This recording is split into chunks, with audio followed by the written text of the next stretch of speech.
What's up everybody and welcome to the channel. In today's video, we're going to take a look at the 2025 Honda Civic Si alongside the 2025 Hyundai Elantra N-Line. Both of these cars are just over $30,000. They offer a lot of similarities. Big shout out to Flow Honda and Flow Hyundai of Statesville for providing both of these cars for today's video. Check out their websites, links down below.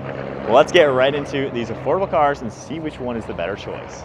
So starting off with the powertrains of each of these cars, the Elantra N-Line is going to feature a 1.6 liter inline 4-cylinder turbocharged motor with 201 horsepower and 195 pound-feet of torque. It's paired to a 7-speed dual clutch automatic.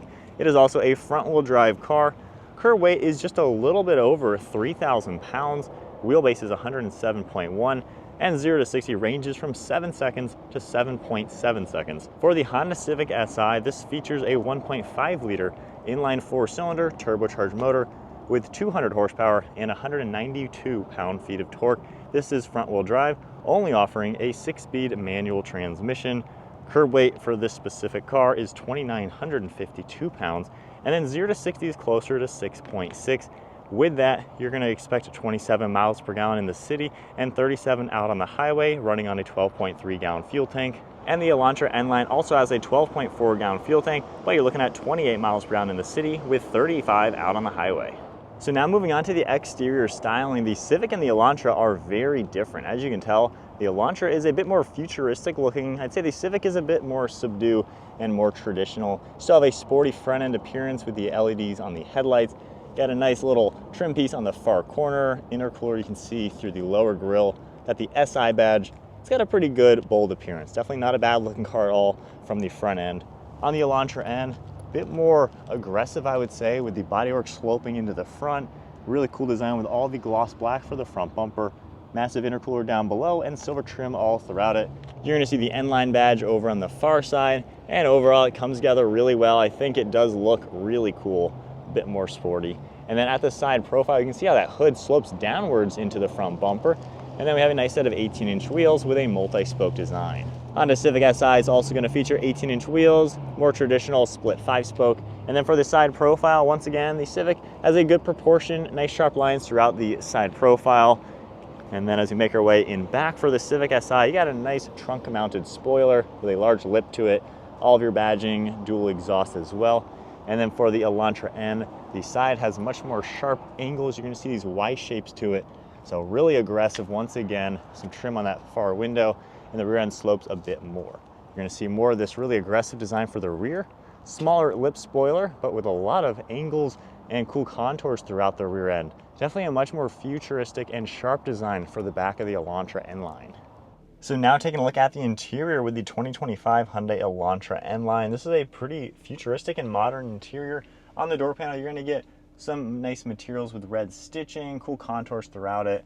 Got some striping and ambient lighting throughout the center as well. And then Hyundai's multimedia screen, a pretty good amount of information, basically what you would expect. This one is the automatic, so we have the nice shifter down below. Good sized backup camera along with the guidelines. And then down below we have a lot of shortcuts, climate controls, you can see everything right there. Heated seats as well. Nice grab handle to make this feel more driver-centered. You can see a manual park and brake along with cup holders. There's storage, wireless phone charging, and plugs.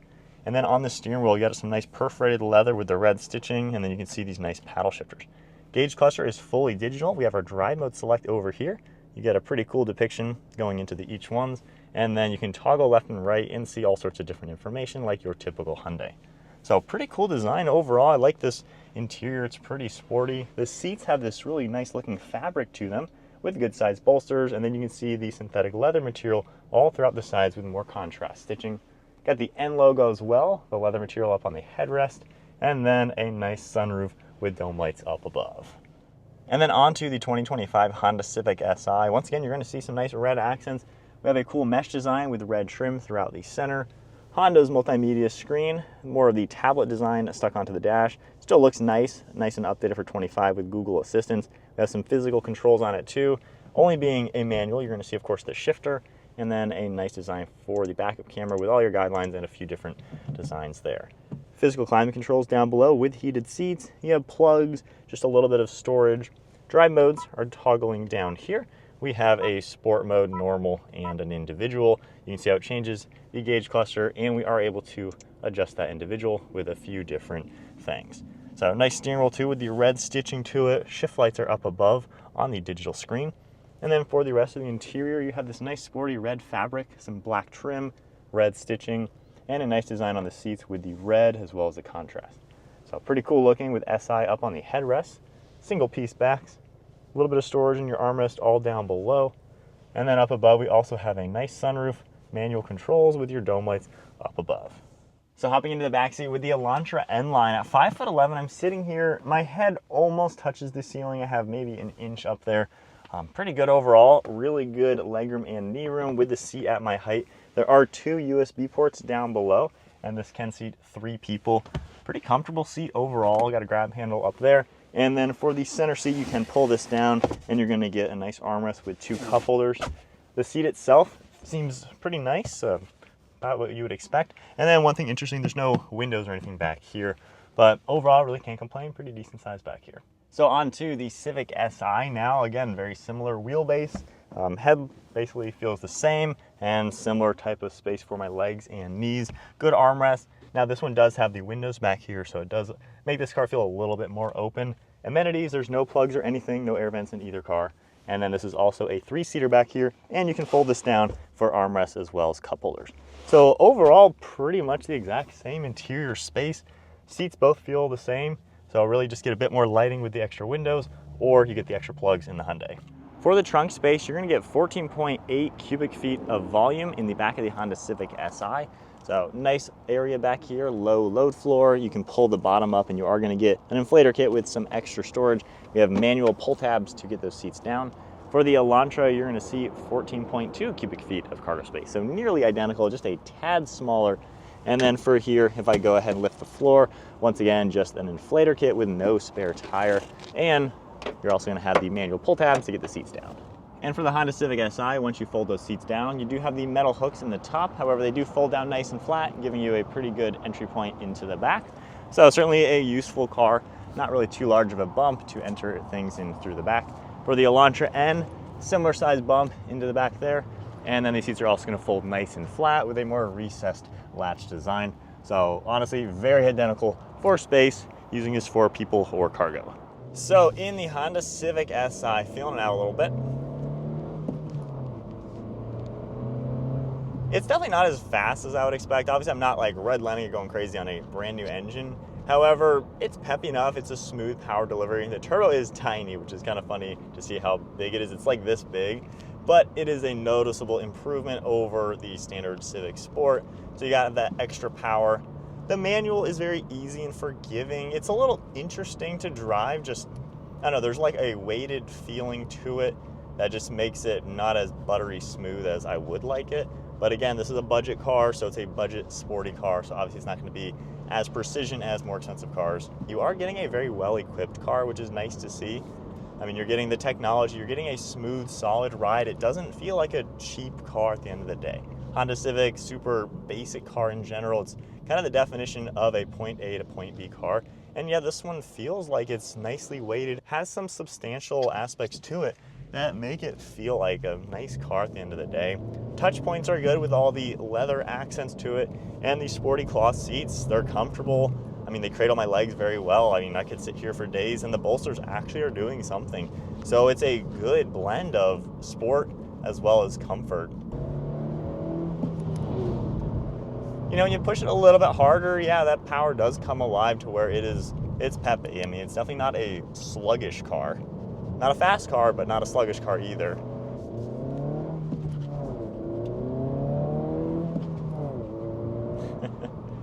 All right, so when you push it a little bit more into the throttle, you can feel the boost. So it's peppy, not bad at all. Not the most luxurious interior, but honestly, I feel like it's a pretty adequate interior for the money and for a modern car. The tech all works great, everything looks pretty good. Even the plastics and fabrics feel pretty nice for the money. And it's got a good vibe to it just to give you that hint of sport without going crazy. Not really luxury vibes in here at all, but definitely gives you a sporty aspect to a pretty basic car at the end of the day. And it does give you something pretty fun to drive.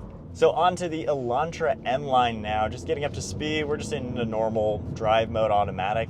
It's a pretty comfortable car, definitely feels very normal. I'd say the refinement level is pretty up there. It actually absorbs bumps well. The seats are padded, it's a nice place to be, and you have really good visibility all around. So really can't complain with just normal driving. It seems to do it all. I like the more driver-centered cockpit. It feels pretty neat with this design and everything. So it's a cool interior for sure. If we go ahead and pop it into the sport mode, sport transmission as well, manual mode. Not bad. The snappy dual clutch is pretty fun and gives you the ability to daily drive this on the day-to-day with bumper-to-bumper traffic, and you don't have to worry about stick shifting in traffic, which is not that fun all the time. But as far as the sporty aspects go for the N-Line, again, it's not the full N, but the N-Line still gives you a good amount of zip.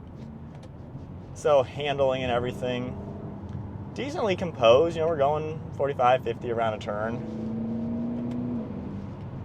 The turbo power, I feel like it's kind of a slower acceleration. It doesn't feel as punchy, as zippy as I might like for something like this. So that could be one drawback. It's not as quick to respond, but again, it's not the full N, so you know, you kind of got to forgive it a little bit.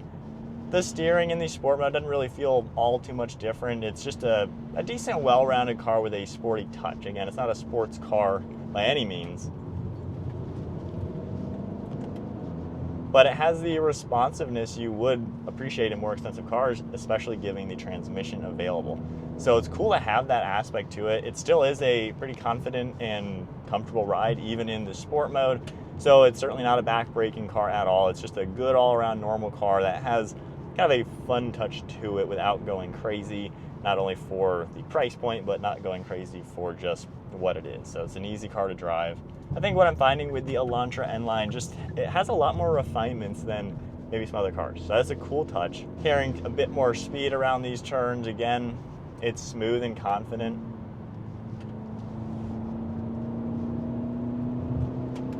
Not bad. So it does seem, when you compare this with the Honda Civic Si, the Si seems a bit more sport focused. I feel like when you're kind of whipping around the turns a little bit more, it's got that extra punchy level of the turbo engine to where, I don't know, it just feels a bit more on the responsive level. Maybe, again, this is the automatic, so maybe if this were a manual, it would have that characteristic. It just seems like this engine just is a little bit slower to build revs and build boost versus the Honda. Even though this is slightly larger with slightly more power, I'm getting a bit more response from the Honda Civic. However, on the flip side, this interior is definitely a lot nicer, more refined feeling. This has the extra refinements, kind of like you would find in a Volkswagen product or something like that.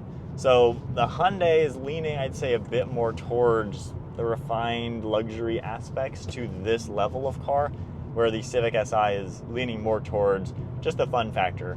Either car, perfectly fine daily. I mean, I wouldn't have any issues. The only change really is having an automatic is a nice plus for certain buyers.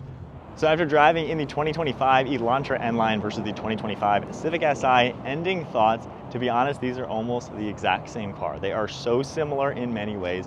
I like the Elantra's exterior styling better. I think it just looks cool. It's a lot more out there. However, I like the interior look of the Civic a bit better. Just feels a bit more simple, just kind of classic looking. The Elantra does have nicer use of materials for the interior, so it's a bit more premium feeling car, while the Civic is a bit more basic feeling, but I kind of like the simplicity. Driving, the Civic is a bit more sporty. I think it feels like it's got a tighter chassis, a little bit more fun to whip around the turns, and I feel like there's a little bit more engine response with the turbo, with the revving. The Elantra, it just feels like the engine doesn't really want to rip it. Not that I'm going to be ripping on these brand new cars, obviously, but driving these both conservatively like I was, I just feel like you're getting a little bit more punch out of the Honda Civic Si. So I think at the end of the day, the Elantra N-Line does give you a bit more daily drivable characteristics. It's really comfortable, smooth, it's got an automatic, a little bit more premium feeling interior. Civic Si is a bit more for the person who just wants the extra fun factor. They're willing to sacrifice just a tad bit of the refinements for that extra fun factor and response. So I like them both. I think they both have a pretty good offering. Just really just depends on what you're looking for. You want a little bit extra daily drivability, or you want a little bit extra sporty. Civic Si offers a sporty. The Elantra N-Line is going to offer a bit more refinements. But there you guys go, the N-Line Elantra versus the Civic Si. If you enjoyed the video, give it a thumbs up, hit that subscribe button, stay tuned for plenty more content. Big shout out to Flo Honda and Flo Hyundai of Statesville for providing these two cars for today's video. Check out their website, it's linked below, and I'll see you guys in the next video.